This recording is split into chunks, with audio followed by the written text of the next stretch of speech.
Oke guys, welcome back to Daily Charting with Toshi, di mana kita akan daily chart your favorite cryptocurrencies. Oke, dan sekarang kita masuk ke DCWT sesi kedua, di mana di sesi kedua ini chartingnya akan ke altcoins. Ya, walaupun ada juga BTC di depan.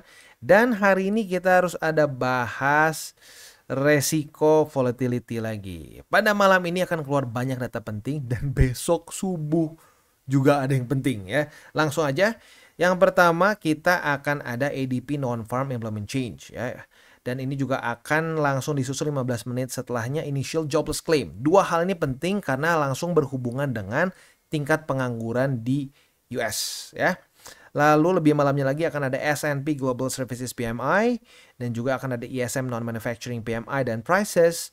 Dan paling malamnya jam setengah 9 malam akan keluar crude oil inventories. Jadi siap-siap hari ini akan ada kecenderungan volatility yang ekstra, maybe even more than yesterday ya, karena subuhnya ya jam 1 pagi nanti, 1 atau 12 ya, 1 pagi nanti akan ada FOMC meeting minutes ya.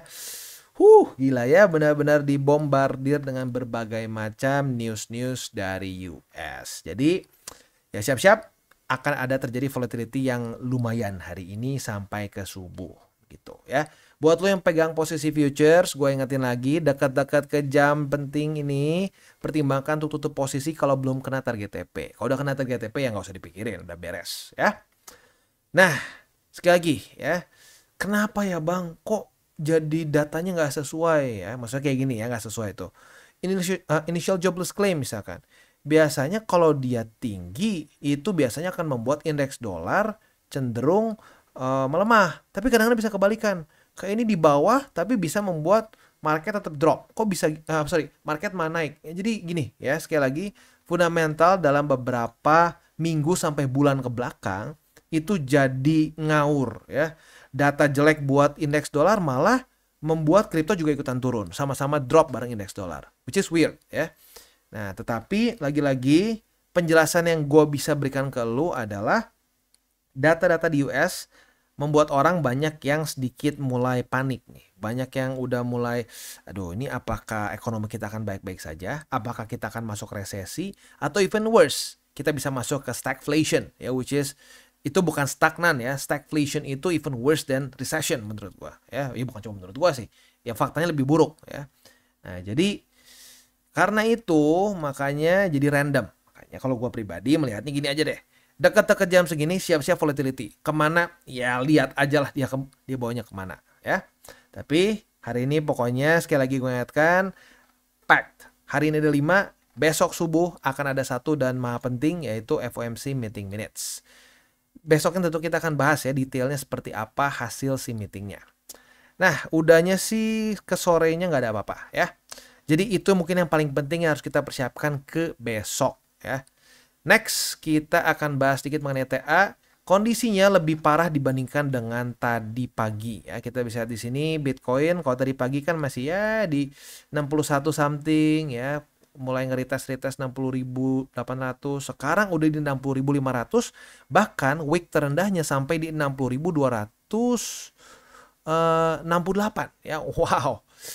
Jadi ya lagi-lagi kondisi market tidak bisa dipungkiri masih cenderung bearish begitu. Apalagi sampai MA20 ini masih belum tertaklukkan, ya otomatis kita masih dalam kondisi yang masuknya dalam skenario bearish ya.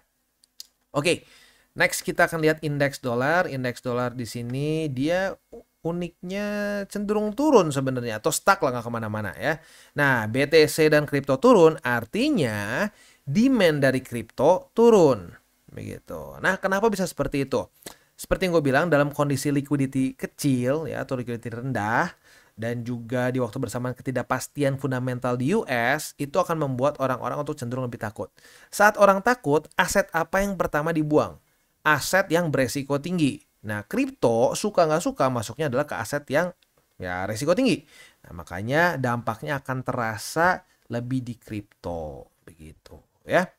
Jadi ya makanya gue bilang harus siap dengan semua skenario begitu. Skenario bullish maupun bearish. Dan ya kalau ditanya juga makanya kenapa gue punya main skenario lebih ke bearish ya karena ini. Ini faktanya. Kemarin-kemarin mungkin belum kerasa apalagi waktu BTC masih begini nih. wah bearish apa. Ya baru kerasa nih fundamentalnya udah deg-degan, baru oh iya ya bener juga ya. Aduh serem juga ya. Nah itu. Jadi lagi-lagi gua bukan perma bear ya. No no no no no no. I'm really bullish waktu di sini ya. Waktu di area 30 ribuan, I'm extremely bullish. Gua mulai concern tuh waktu dia menembus new all time high. Jadi Bitcoin itu menembus new all time high sebelum halving. Itu pertama kali sepanjang sejarah. Nah, itu mengkhawatirkan karena secara monthly close-nya juga 7 bulan dia monthly close bullish. Itu pertama kali sepanjang masa yang pernah gue lihat ya. Kalau mungkin lu pernah lihat sebelumnya silahkan boleh komen di bawah. Tapi sepanjang masa gue ngelihat 7 bulan berturut-turut hijau baru kali ini aja. Nah, maka dari itu gue merasa bahwa market terlalu overbought. Ya, mereka terlalu excited sepertinya. Dan ya akhirnya makanya mulai terjadi masa-masa konsolidasi. Ya, jadi ya tinggal kita lihat nih pada faktanya apakah akan lanjut lebih dalam atau tidak. Nah, menurut gua lagi-lagi secara TA yang paling penting adalah bull support band. Apakah weekly close-nya akan di bawah atau di atas dari bull support band ya. Dalam 4 hari lagi. Kalau di bawah, statistically speaking, gue udah bahas di DCWT sesi 1. Buat yang penasaran, boleh nonton ke DCWT sesi 1 ya. Karena kalau gue bahas lagi di sini kepanjangan. Jadi ini mungkin secara TA yang paling penting. Kalau fundamental, ya tinggal kita lihat US masuk resesi nggak. Kalau US masuk resesi, ya kita harus siap dengan ini. Ya kita harus siap dengan fakta pahit seperti ini. Ini mungkin enggak lah. Ini mungkin enggak karena COVID crash. Ini gua sebutnya maksudnya ke Black Swan event lah. Karena berapa sering sih kita dapat permasalahan kayak COVID ya. Tapi kalau resesi ya lo harus siap dengan drawdown seperti ini ya. Dan buat lo nggak tahu ini sekitar 50% ya. Mungkin 55%-an lah. Pokoknya intinya masih sekitar 50-an. Jadi ya siap-siap dengan resiko itu. Selama lo siap dengan resikonya, menurut gue lo nggak akan knocked out of the market. Gitu. Tapi kalau lo nggak siap dengan resikonya, nah disitulah biasanya baru ancur-ancuran ya. Oke, next kita akan lihat Bitcoin dominance. Bitcoin dominance kembali melemah pada hari ini ya setelah kemarin drop sebesar 0,84%, which is quite significant ya. Nah, dia sepertinya bereaksi dengan beberapa resisten yang sudah numpuk di sini ya, 20, 50 dan struktur 54,91. Untuk altcoin season masih belum ya, karena masih belum tembus EMA 200. Dan kalau sampai terjadi altcoin season, menurut gue lebih cenderung kecil-kecilan karena kita masih belum punya liquidity yang cukup menurut gue ya. Oke, jadi kurang lebih seperti itu gambarannya. Selanjutnya kita akan masuk ke buy limit. Dan roster kita pada hari ini adalah AVAX, Render, Matic, Cardano, dan Solana ya. Sebelum kita mulai seperti biasa gue akan reminder dulu bahwa semua konten dari TCI bukanlah financial advice. Ini semua bentuknya adalah edukasi. Lalu selain dari itu, bagaimana cara untuk mendukung TCI? Ada banyak caranya. Lu bisa like our video, bisa share our video, atau juga bisa menggunakan link referral kita di bawah. Nah sekarang kita akan dengar lu pesan-pesan dari sponsor kita pada hari ini. Oke, today's video is brought to you by BitGet. Dan BitGet sedang ada event yang menarik untuk kita bisa ikuti. Dari tanggal 24 Juni sampai tanggal 15 Juli 2024. Ada 50.000 BGB yang siap dibagikan untuk Bloom Community ya. Bagaimana cara ikutannya? Simple banget ya. Lu bisa get up to 200 USD worth of BGB dengan mengcomplete 2 simple steps. Yang pertama lu tinggal sign up di BitGet dan verify your identity atau simpelnya adalah KYC. Step kedua, make your first trade ya, bisa spot maupun futures dan lu bisa dapatkan 5 sampai 200 BGB ya, atau lebih tepatnya 5 sampai 200 USD worth of BGB secara random ya. Buat lo yang tertarik silahkan bisa menggunakan link referral kita di bawah, trade di BitGet. Dan buat lo yang pengen ikutan silahkan bisa pause dulu sebentar videonya dan lihat terms and condition. Apabila semua cocok, tidak ada ganjilan di hati, bisa ikutan ya. Dan jangan lupa untuk selalu trade di BitGet. Dan sekarang kita masuk ke ini ya, ke AVAX pertama. Untuk AVAX posisi short kita sudah kena target TP setelah kita hold selama ya cuma 2 hari aja sih ya. Jadi retest 1 retest 2 di 29,45, kita kebuka posisi short dan target TP kita kena di MA20, profit sebesar 6,57%. Asik ya. Nah, apabila AVAX bisa bertahan di atas dari MA20 dan ya tepatnya besok jam 7 pagi daily close di atas dari MA20, kita bisa limit posisi long, retest kedua di MA20 otomatis kebuka posisi longnya dan target TP di 29,45 ya. Nah, untuk buy limit secara spot, buy limit pertama sudah kena di MA20, buy limit kedua di 26,50 dan buy limit ketiga di 24,77. Next kita masuk ke render. Untuk render, posisi long kita sudah kena target TP kemarin di EMA 200 atau di 7,73 tergantung kalau lu agresif di atas ini. Nah, setelah itu posisi shortnya pun sudah kebuka dan kena target TP juga. Asik ya. Posisi long profit, posisi short profit. Jadi walaupun dalam kondisi market yang sedang cenderung bearish, kita bisa tetap profitable dengan futures. Asalkan bisa jaga resikonya ya. Retest 1, retest 2 di EMA 200, kita kebuka posisi short. Dan target TP itu di angka 7,465 ya. Berarti kita profit sebesar 2,88% ya. Oke, itu kurang lebih untuk posisi shortnya. Untuk posisi long ya otomatis nggak kebuka ya, karena langsung ya at least for now ini baru setup pertama lagi kayak ngulang dari awal berarti ya. Untuk buy limit tinggal tersisa satu saja di angka 7,011. Itu kurang lebih untuk render. Next kita masuk ke Matic. Untuk Matic kondisinya itu dia ya bisa lah kita sebut reject oleh MA20. Nah, tetapi secara struktur berarti ini ada struktur baru ya. Oke, udah ada yang ternyata. Kurang next dikit aja. Oke. Start, kurang next dikit. Oke, di angka 0,5458. Itu untuk posisi spot kedua. Posisi spot ketiga di 0,501 ya.